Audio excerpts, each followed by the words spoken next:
Hello and welcome to this video. My name is Nikki Pett. I am a clarinet player, and today we are going to be talking about a recent animated performance that I did on Carlo Gesualdo's Moro, Lasso. Now, if you haven't had the chance to watch this video yet, I'll have it linked in the description below. But today I'm just going to be chatting about some of the inspiration and thought process that went into my animation ideas for this piece. So I first came across Gesualdo as an undergraduate when I was at Columbia. I heard it and studied this piece and the composer in the Music Humanities course that all Columbia undergraduates are required to take. Now, it's actually fortunate that I was in this class because I really tried my best to weasel my way out of it. If you didn't know, I was in the Columbia-Juilliard exchange during my time there, and really didn't think that I needed a music appreciation / music history class designed for the general student population. Thankfully, I did take it because I got to learn about this piece and this composer. Because Gesualdo is a Renaissance composer, he lived from 1566 through 1613, I would have never have come across him naturally in my playing because the clarinet was invented in the early to mid 1700s, well after Gesualdo lived and composed. So Gesualdo is a really interesting composer, both because of his personal life, which we'll get into the salacious details later, and also just his general musical profile as a composer. So in the Renaissance era, which is when Gesualdo is from, music broadly falls into two large categories: secular music, which is composed for courts, or sacred music, which is composed for churches. So for sacred music, you would either have a member of the church or the church commissioning composers to write music for them. And for secular music, it was oftentimes courts commissioning composers to write for them as well. However, Gesualdo doesn't quite fall into either category.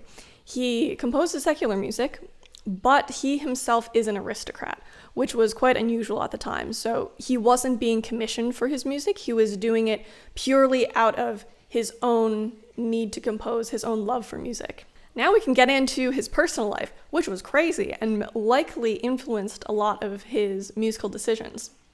Now, like his position as a composer, Gesualdo's personal life was also a little crazy, to put it mildly. In his early years, Gesualdo married his first cousin, who was then caught having an extramarital affair with a neighboring aristocrat. When Gesualdo found out, he murders both of them, which may sound familiar if you've seen my animated performance. Then later in life, he remarries, becomes Prince of Venosa. He actually starts going insane. There are reports of Gesualdo believing that he was followed by a horde of demons, and to combat this, he kept a squadron of about 10 to 12 young men who would flagellate him as a cure for this demon problem. And then there were also maids in his castle accused of trying to seduce him with witchcraft.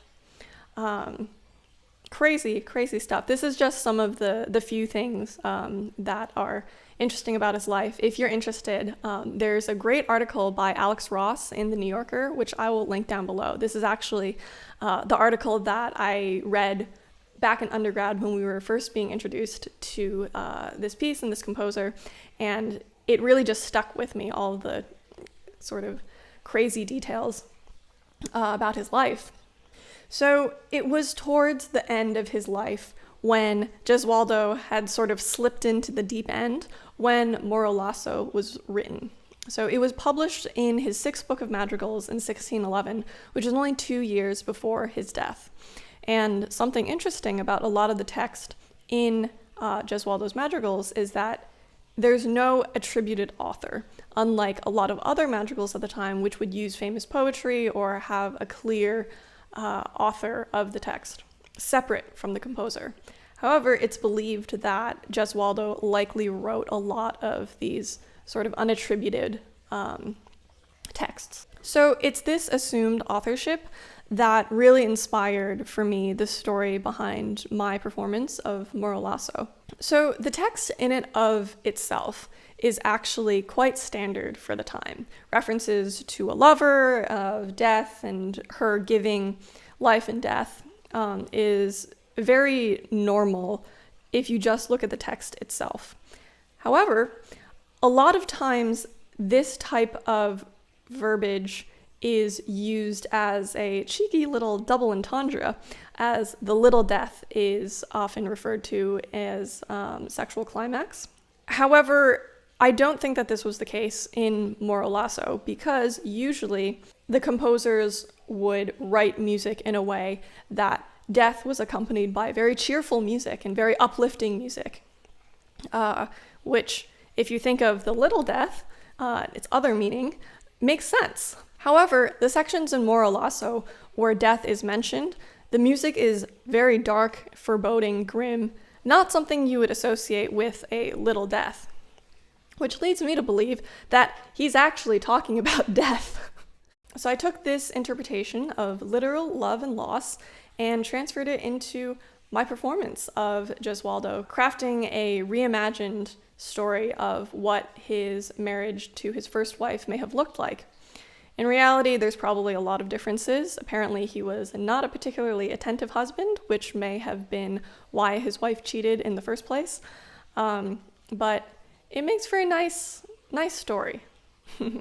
But it's interesting to think about what that story could have looked like if Moro Lasso is viewed as a sort of autobiographical look back at his own life. Thank you so much for joining me for this video. If you would like to see more of my performances or talks like this, feel free to subscribe and like this video. And I hope to see you in the next one. Thanks.